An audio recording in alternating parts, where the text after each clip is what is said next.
Hi everyone, welcome to Cow Corner Cricket Cast. I'm your host Pratham. I'm joined by my mate Rohan, and today we're going to be covering the third day of the first test between England and India at Trent Bridge. I think it all started with KL and Punt resuming from the night off.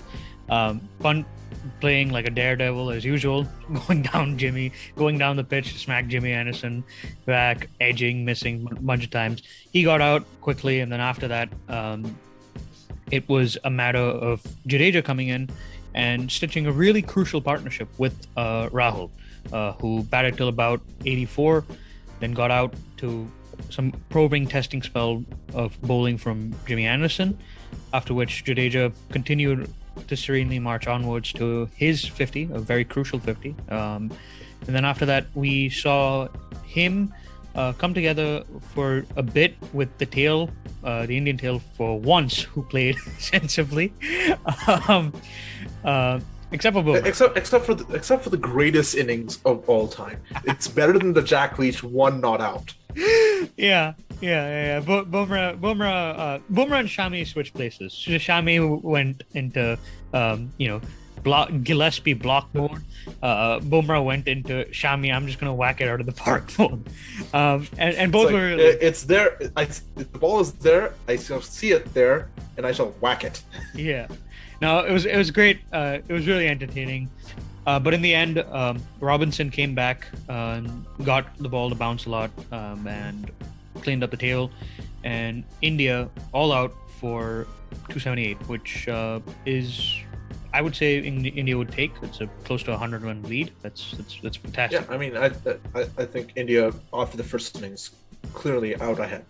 Yeah. Especially considering what happened in that first part of the first innings, where they lost their three best batsmen for like 9 runs. Yeah. They definitely take it. Just a difficult pitch.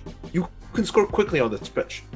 Yeah. The run rate has been about 3.25 throughout the match, so you can score on this pitch. It's just it's just hard to get runs. Yeah, you just need to be very resolute in your defense and look carefully for the bad opportunities. And you're right, because you do have a decent carry on this pitch, so your batsmen can play their shots. The outfield's pretty good despite the rain. So yeah, that's a good point when it comes to the Indian batting, right? I thought KL continued some really good work from yesterday. Played very resolutely. I know he only lasted about 50 deliveries today, but I thought he looked really good in the time he was. He was starting to accelerate a little bit as well. And it was a shame. The most impressive thing.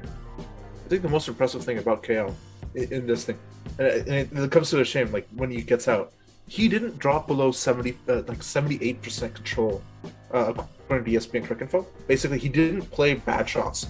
He played pretty much what you expect to see, especially on that English pitch in cloudy weather, as an opening batsman. Yeah, and I think he played a fantastic knock. I think it's crucial to also account for the fact that control percentage that you're talking about, right, also includes plays and misses. And in the case of KL, there were 20-odd plays and misses throughout his innings, but both on day 2 and today combined, where they weren't actually really plays and misses, because he his bat was beneath the or below the pad, and so he actually restrained himself from playing a shot, at just the last minute. So it looked like he was playing and missing, but really he had already constrained it or covered it beforehand. He already knew that he wasn't going to play that shot. He was just making sure that if the ball did come back and miss his leg and it went to his pad, not his pad, he had his bat between between the ball and the wicket. Very sensible batting from KL, which is something that his recent history has not been said about KL Rahul in Test cricket. No, it hasn't, and that's what this innings was so impressive. Why this innings was so impressive in that, man. And I'm really sad because I wanted him to get 100. I wanted him to get 100. He deserved it. He deserved 100. It was there, and he deserved it, and then he got himself out. You can't do much. Jimmy Anderson in clouds. It's like Ashwin on a turning track. You're not going to have success. Yeah, he got suckered into that full swinging delivery for the drive. It's Yeah. okay though. He played well. A lot of credit needs to go to Jadeja, especially batting in a great partnership with him. Jadeja, until KL Rahul got out, did not hit a single shot into the offside. No, he didn't. He was absolutely Everything was leg side. Everything was square of the wicket. Everything was making sure. His most productive shot was the glance. He just nicked it behind and said, "Okay, fine. You're not going to put a fielder back there. I'm going to take the runs." Yep. Right. Yeah, it was a very noble, self-denying effort because, as all of you guys know, Jadeja is a very explosive all-rounder. He likes batting, he likes playing his shots, he likes driving, especially straight and straight of the wicket or front of the wicket. And I thought he played very sensibly in that sort of restraint that he showed. And then once obviously Rahul got out and he's starting to bat with the tail, he played a little bit more expressively. And I thought his innings was actually both impressive in terms of his maturity that he showed and also in his manipulation of the field, right? I thought Joe Root was very poor with his captaincy today, precisely because of how Jadeja was able to manipulate him so well. In that Joe Root kept on trying to, because he knows that Jadeja is primarily a front foot dominated player, he wanted to put fielders at the front of the wicket inside the circle, right? And he had a couple of slips and a gully out. But what ended up happening was Jadeja realized that he was like, okay, that's going to happen. And I'm actually going to just play everything off my pads that comes into me or that is going away from me without it, being on off stump line. And then when it's very wide, I'm just going to hit it the side of the thing. And they were able to easily take singles that way and rotate the strike and ease in the partnership and the pressure. So that was great batting from Jadeja, not great captaincy from Root in that once he saw that ploy, he didn't really respond to it. For Root today, let's go through it. Poor captaincy in the field. Yeah. He asked just too an much utter of lack his of bowlers. imagination, man. Like that's what I find from Joe Root so revealing, right? Utter lack of imagination, utter inability to actually focus and improve things that are going on while the match is on. Right? I'm going to add one thing here, and I think this is important. Personally, I felt that he overbowled his bowlers today and underbowled himself. Yeah, he should have just put himself on and given himself a bit of his bowlers a bit of a breather, in my opinion, right? That because I could sense and the reason why this is so important, Rohan, what you're mentioning is the Pacers, with the exception of maybe Anderson, all of the speeds and maybe Robinson, all the other Pacers speeds, i.e. Broad and Curran, were down, right? Curran was bowling into the mid 120s, and that which is slow. Yeah, and that without any swing, combined with the fact that Curran in general today bowled really poorly. For being honest, he did not look international class. Quite frankly, this was the worst I've seen him bowl since that Barbados Test match back a couple of years back. Just where he got just absolutely destroyed by Bob Willis. Just like it was just almost an English rite of passage when Bob Willis was around. R.I.P. Bob, we love you. But here's the thing, right? Ollie Robinson bowled 27 overs. Yeah. 27 overs.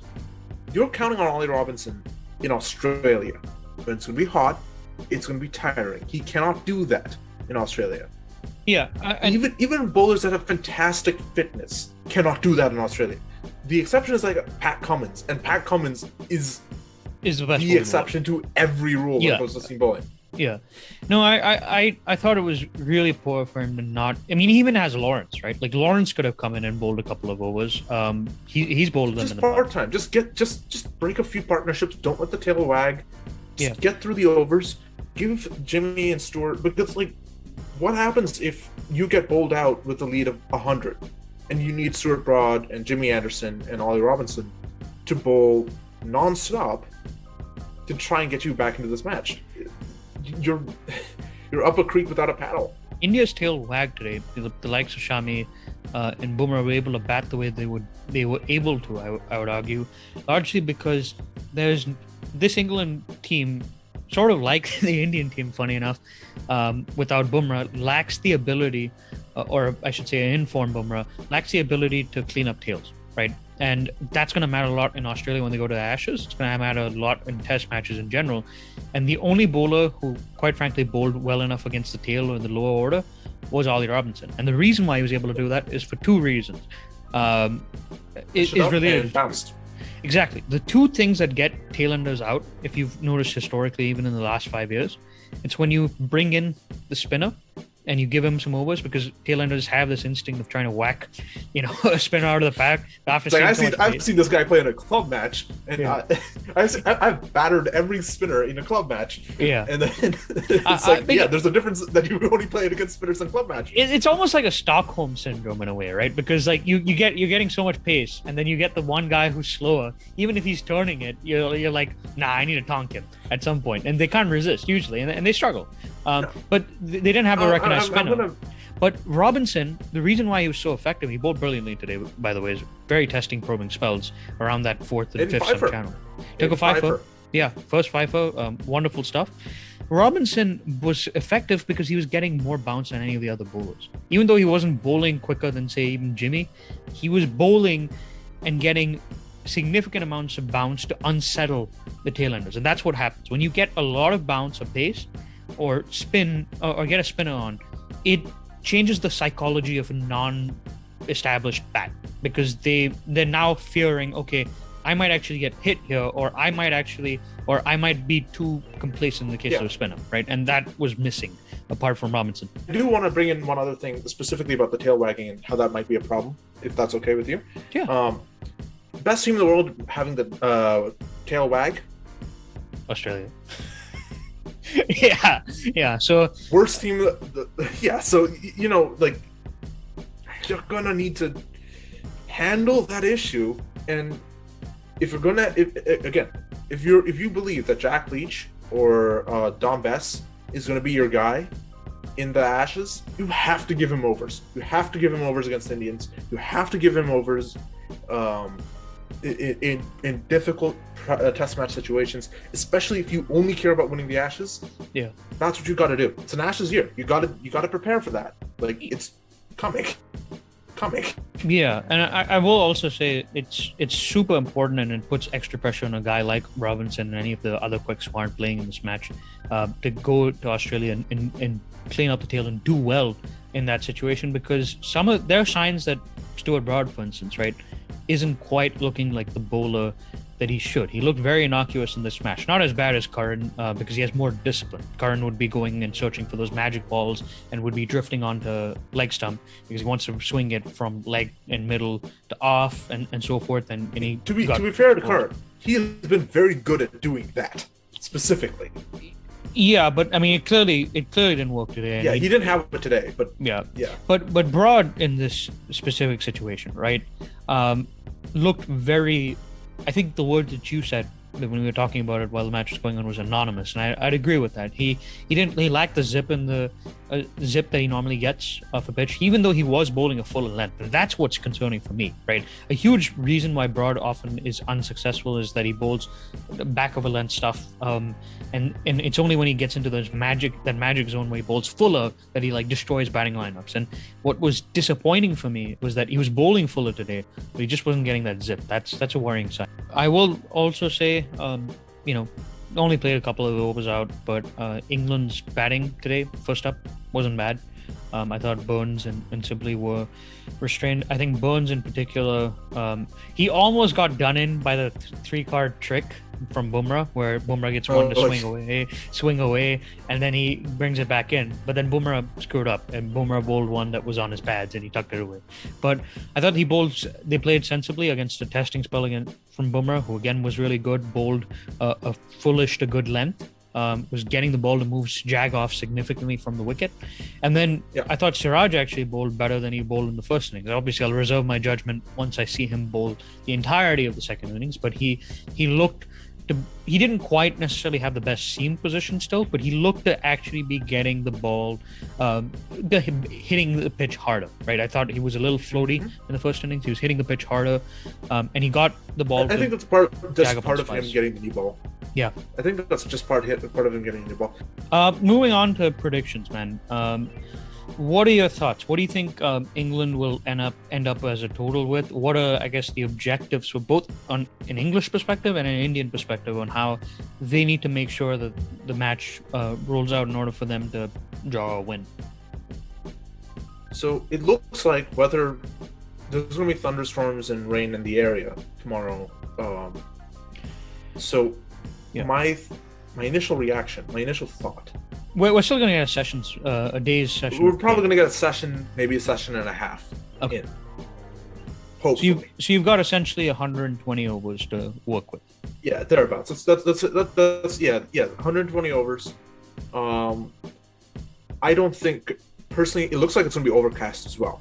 Yeah. So again, you're gonna have to. England's gonna have to rely on Crawley and Root, and maybe Rory Burns. Yeah. To get them through this, but I don't personally. I know a lot of people. I know you're thinking it's gonna end in a draw, right? That's your prediction. Yeah. My thoughts are that India has a chance to win this match. Genuinely, they have a genuine chance. If they can get, especially if they get some play in tomorrow. They get some play in tomorrow. They can, and they take down Sibley, Burns, and Crawley, or Sibley, Burns, and Root, right? Yeah. That means you have Crawley, Lawrence, Barristow, and Butler, and Curran, right? You have 5 wickets to get before you're properly into the tail, and you can clean things up, right? Yeah. If they can get at least 3 wickets tomorrow, India will have the advantage going into day 5. Yeah, I agree. If they can keep, but here's the caveat to that: they have to keep England. If they get those 3 wickets, it has to be below the score or within 10 runs of the score of their lead. I see. By the end of the day. Fair enough. Because if you think about it, right, like India has a lead of about 100 runs. So you don't want to have, if England is out there batting and get to a score of 300, that's 200 runs, and they'll probably eat up 2 sessions on day 5. Yeah. You can't win. You need to take wickets. I mean, I was speaking to you earlier, I do think this is going to be a draw. And I think personally what's going to happen is you're going to have maybe like a 50-run stand between Burns and Sibley. I think they are going to try to dog it out a bit.